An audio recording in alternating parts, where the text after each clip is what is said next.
राजीव गांधी जी की तरह मेरे लिए भी मरने के बदुआ कर रहा है। यह राजनीति की गिरती हुई पराकाष्ठा है।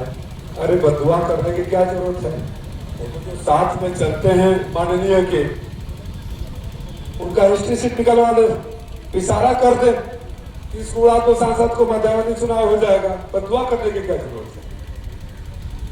मत बहुत मिला, उम्मीद नहीं थी। मुझ में जो एक बार की लगा के शायद मंत्री जी समझ नहीं पाए। भाषण खत्म होगा तो खड़ा होकर बोले कि नहीं, ये राजनीति नहीं है किसी के दिवंगत पिताजी को, चाहे मंत्री जी के इस वक्त पिताजी का सम्मान वही है जो मेरे पिताजी का मेरे मन में है। सबको है, आज जितने बैठे हैं सबके मन में वही सम्मान है, यही संस्कार है। लेकिन वो तो हद तब हो गई जबकि एक और छोटे वाले माननीय को खड़ा किए जो किसी के नहीं है, न सपा के हुए न बसपा के हुए, और जहां अपनी दुकान और काम और कारनामों के लिए गए हैं, मैं इन समाजवादी साथियों की तरफ से कहता हूं मंत्री जी से कि 10 मार्च 2027 को ये हमारे दरवाजे पर खड़े होंगे, वही काम हमारे लिए कर रहे होंगे। यही का इतिहास रहा है। वो व्यक्ति क्या कह रहा है? सुर्खियों में रहने के लिए ऐसे लोग आपका जिक्र करते। मेरे मालिक को आपको गर्व नहीं हुआ जब आपका सांसद पहली बार सदन में बोला, सबसे ज्यादा बोला, हुआ कि नहीं हुआ? जब देश की सरकार ने ऑपरेशन सिंदूर के बाद 5 देशों में देश का पक्ष रखने के लिए बोल भेजा, जब संयुक्त राष्ट्र महासभा में 198 देशों के प्रतिनिधियों, विदेश मंत्री, प्रधानमंत्री के सामने यूपी से इकलौता सांसद गया, गर्व हुआ कि नहीं हुआ? कभी सोचा था आपने? उस सांसद को बोले कि मंत्री जी का नाम लेना पड़ेगा सुर्खियों में रहने के लिए। जब मंत्री जी गुजरात में थे तब भी मैं पार्टी का राष्ट्रीय प्रवक्ता था, हारा या जीता एक चुनाव लड़ चुका था। और तो हद तो तब हो गई जब हमारे कामों का हिसाब मांगने लगे और कहने एक काम तो बताइए। उनकी पीड़ा ये थी कि उन्होंने एक भवन बनाया, क्या नाम है, मंगलम, क्या नाम है, जनता का दर्शन नहीं हुआ अभी आज तक। और जब ये गए माननीय छोटे वाले तो पत्थर पर उनका नाम ही गायब था। अब जन्म चाट करता तो करनी है कारनामे को बचाने के लिए। राजनीति कितना नीचे रास्ता कह रहे हैं कि सांसद जी के घर के सामने का रास्ता भी मंत्री जी बनवा रहे हैं, तो मंत्री जी नगर निकाय का भी चला रहे हैं, वहीं से टेंडर भी हो रहा है क्या? वहीं से आदेश भी हो रहा है क्या? मेरे घर का सामने का रास्ता नहीं बनवाया। मैं इसलिए अपने लोगों को बीच में कह रहा हूं कि आपको ये नहीं लगना चाहिए कि आपका सांसद इतना कमजोर है। मेरे घर के सामने का रास्ता इसलिए बनवाए कि दिशा के बैठक में मैंने भ्रष्टाचार पकड़ लिया था और डीएम को आदेश दिया कि इसके ऊपर आप एफआईआर करो, जेल भेजो, क्योंकि एक बार उसी सड़क पर पैसा निकाल चुके हैं सबके पैसे के नाम पे, वो जेल जाने के डर से। और ये वही माननीय है जब हमारी सरकार थी तो ऐसे लग रहा था भागे भागे रोज चक्कर लगा रहे थे। अगर मैं नहीं होता तो इनके जन्मकुंडली भी उतना खराब हो गया होता कि आज ये बोलने लायक नहीं होते। और रिकॉर्ड पर है, मंच पर बैठे सारे नेता लोग जानते हैं। कानून काम के हिसाब पर सांसद तो अब बना, जब सांसद नहीं था तो हो सकता है मेरे बड़े भाई साहब उस समय नहीं थे मऊ में, गुजरात में थे, उनको ज्ञान नहीं हो। अपने घर से बाहर कदम रखते हैं पंडित जी, गांव वाले घर से, तो बाहर के रास्ते पर क्या लिखा हुआ है? राजीव राय। राजीव राय ने बनवाया। जब मेन रोड पर आते हैं मऊ आजमगढ़ 4 लेन किसने बनवाया? वैसे साहब समाजवादी सरकार और राजीव राय ने बनवाया। जिस विभाग के मंत्री हैं उसका अंडरग्राउंड का केबलिंग राजीव राय ने करवाया था। ट्रांसफार्मर का सबसे ज्यादा काम राजीव राय ने करवाया था।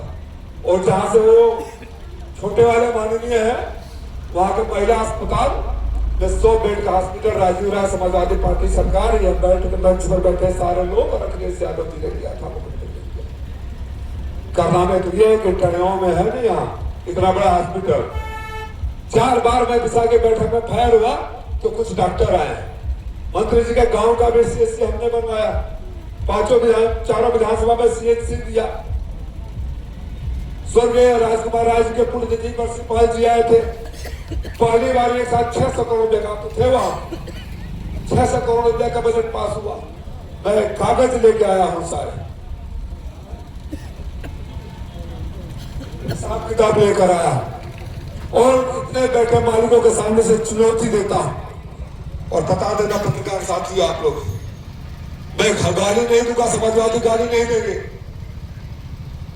जिस अपने भाई और बेटे को इतिहास की सबसे बड़ी जीत दर्ज करा के आपने सदन में भेजा, और मैं चुनाव के समय क्या कहता था कि हमारी आवाज खो गई है। आजादी से लेकर स्वर्गीय कल्पनाथ राय जी तक आपकी आवाज होती थी, देश की आवाज होती थी।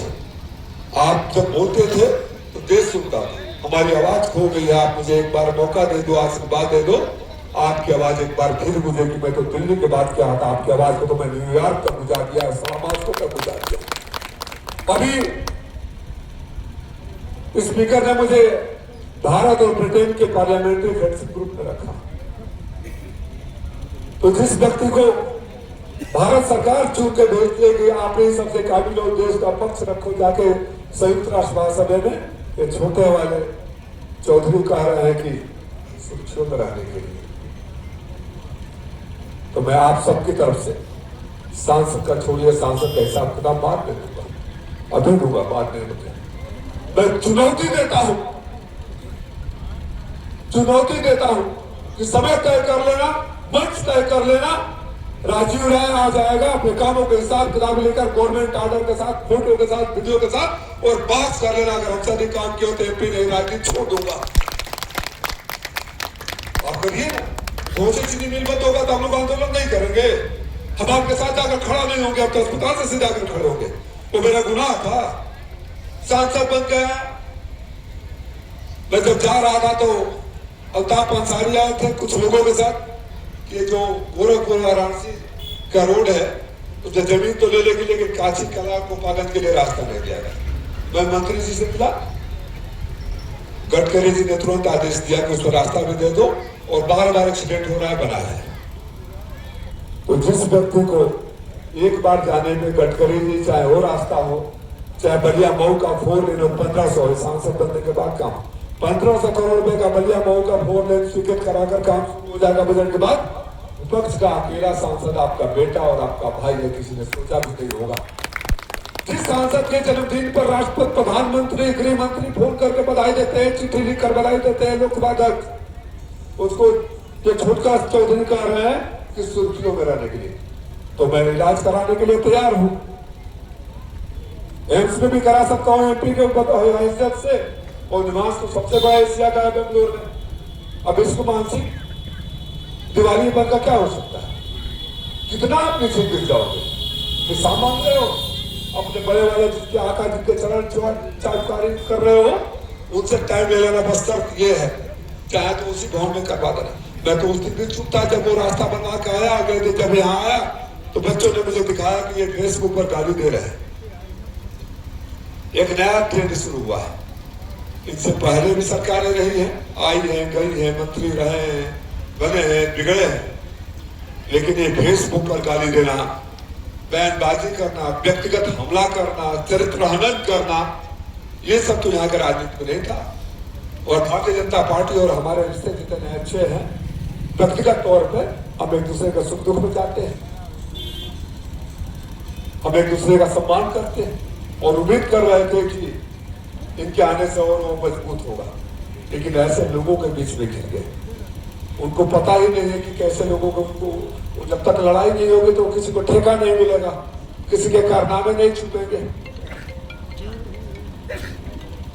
मैं लंबी बात न कर, इतना जरूर कहूंगा, राजनीति में सूचना होनी चाहिए, संस्कार होना चाहिए। सत्ता आएगी, सत्ता जाएगी, न तो सत्ता स्थायी होता है, न तो अहंकार अटूट होता है।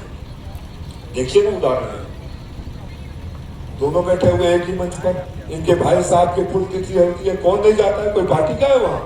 किस पार्टी के लोग नहीं जाते हैं? हमारे पिताजी का पुण्यतिथि होता, कौन नहीं आता है? मुझे लगा कि मंत्री जी ने सुना नहीं होगा, समझा नहीं होगा। अच्छा, बाद में समझ जाएंगे तो खड़ा होकर मना करेंगे। मैं वीडियो देखता रहा, लेकिन व्यक्ति मेरे बाप को गाली देता रहा। मंत्री जी मुस्कुराते रहे। और भारतीय जनता पार्टी की मेरी एक छोटी बहन रागिनी यहाँ बैठी है। संस्कार देख लीजिए, हम लोग बैठे थे पीछे से आकर सबका सम्मान किया और मेरे बाप को गाली दिया जा रहा था, स्वर्गीय बाप को। तो भाजपा के पूरे दक्ष ताली बजा रहे थे। भगवान न करे आपके औलाद को ऐसे संस्कार मिले।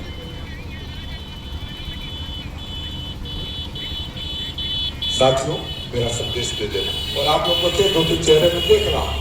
एक बार में सुबह जैसे हमारे आवास पर भीड़ लगती है, मैं बैठा हुआ था, जनता की समस्याएं सुन रहा था, तो 3-4 लोग आए।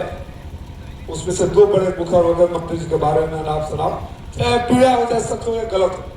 मैंने एक लाइन में कहा कि यहाँ आए हो, हमसे अगर कोई जरूरत हो तो हम ऐसी बात करो, किसी के बारे में गलत बोलने के लिए अगर यहाँ आए हो या राजनीति करने हो तो यहाँ से बाहर चले जाओ। किसी का गलत बोलकर हमारे यहाँ काम नहीं होता। हमको संस्कार हमारे श्रद्धेय नेताजी ने दिया है। और राष्ट्रीय अध्यक्ष जी की बात आज भी होती है। पार्लियामेंट में राष्ट्रीय अध्यक्ष उतरते हैं, उसे एक इंटरव्यू में पूछा गया कि मैं आज भी किसी पर टिप्पणी नहीं कर रहा हूं कि राहुल गांधी ने और अखिलेश यादव में क्या फर्क है। तो हमने कहा हमारा नेता जब उतरते हैं पार्लियामेंट में तो उतरते ही मीडिया वाले घेर लेते हैं, सीढ़ियों पर चढ़ते चढ़ते 15 मिनट लग जाते हैं। सीढ़ियों से हम लोग जब हाउस में जाते हैं, क्या किसी पार्टी का सांसद हो, विधायक मंत्री हो, बड़ा मंत्री हो, छोटा मंत्री हो, कौन सा पार्टी है, किस पार्टी का सांसद है, और भाई क्या चाल और कैसे, नमस्कार, मिलते मिलते जाते जाते आधा घंटा लगता निकल जाते जाते। और आदरणीय अखिलेश यादव जी के चारों तरफ जो लोग खड़े रहते हैं, वो संघर्ष की कोख से पैदा होकर लड़कर सांसद बने, जनता के बीच रहने वाले हैं। हमारे यहाँ एसी कमरे में बैठकर राजनीति नहीं है। तो मैं अपने बड़े भाई मंत्री से कहूंगा कि आपके आसपास लोग, हम आपके दुश्मन नहीं है, हम तो शुभचिंतक, हम तो चाहते थे, हम आपके दुश्मन नहीं है, कोई आपका दुश्मन नहीं। उमेश पांडे मेरे दुश्मन थोड़े हैं, कल किसी पार्टी से खड़ा हो सकते हैं। मैं इनके खिलाफ चुनाव प्रचार करूंगा। मैं लड़ रहा था तो मेरे खिलाफ चुनाव प्रचार कर रहे थे। ये तो हमारा जिम्मेदारी है और इसमें किसी को बुरा भी नहीं लगनी चाहिए। राजनीति में शुचिता होनी चाहिए। मेरे बड़े भैया मंत्री जी, आपको किसी दुश्मनों की जरूरत नहीं। आप अपने साथ में जिन लोगों को चल रहे हैं वही आपको बर्बाद करने के लिए काफी है, किसी दुश्मन की जरूरत नहीं है। और मैं आपसे एक बात श्रद्धांजलि सभा में कहकर जा रहा हूं। मैं दिल्ली जाना इसलिए कि सुबह पार्लियामेंट है और बाई रोड ही जाना है, कि मैं आप लोगों से अपने पिता के नाम पर कह रहा हूं। जिन लोगों ने आपके सांसद को, आपके भाई, आपके बेटे को, के सीधे पिताजी, ईश्वर के पिताजी को गाली दिया है, गाली से नहीं, लेकिन चुनाव आएगा, अगर वो आते हैं तो उनको जवाब जरूर दे देना, जरूर दे देना। क्या समाजवादी होगा मेरे को, मैं आता नहीं, बोलता नहीं, लेकिन मुझे लगा भैया कि सीधे हमारे पिताजी मुझे गाली देंगे कि कैसा औलाद पैदा किया था कि सांसद बन गया, मुझे गाली दिया जा रहा है और खामोश। तो न तो हम खामोश रहने वाले हैं, न तो समाजवादी कार्यकर्ता खामोश रहने वाले हैं, न घोषित जनता खामोश रहने। इसका जवाब मिलेगा, जरूर मिलेगा।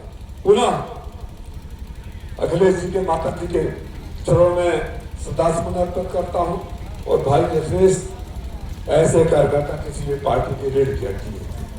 हमारे तो 2-4 लोग ऐसे हैं, बाकी सारे मेहनत करते हैं, लेकिन इतना सिस्टमेटिक ढंग से काम करने वाला अभी SIR हो रहा था।